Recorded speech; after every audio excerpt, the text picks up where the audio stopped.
আসসালামু আলাইকুম। রান্না গোস্ত আমরা সবাই পছন্দ করি, কিন্তু ভাজা গোস্তের প্রতি সবারই একটা অন্যরকম দুর্বলতা কাজ করে। আমাদের বাসায়ও তাই। আমি খুব সহজে চেষ্টা করি যে ভাজা গোস্তটা তৈরি করতে, প্রায় এটা করি। এখানে আমি নিয়ে নিয়েছি নরম নরম রান্না গোস্ত থেকে কিছু গোস্তের পিস।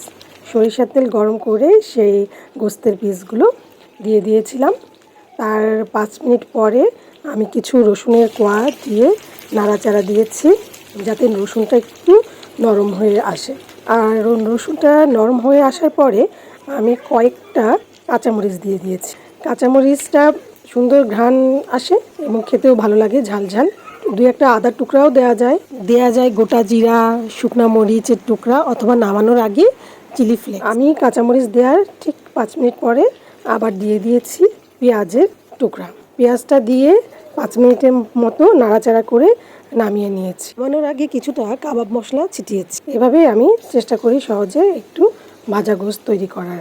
মনে রাখতে হবে যে এই গোস্তটা বেশি নাড়াচাড়া করা যাবে না বা বেশি ভাজা যাবে না। বেশি ভাজলে কিন্তু গোস্তটা অনেক শক্ত হয়ে যায়, তখন আর খাওয়া যায় না। নরম নরম থাকতেই এটা ভেজে নেওয়া ভালো, দেখবেন খেতে ভালো লাগবে।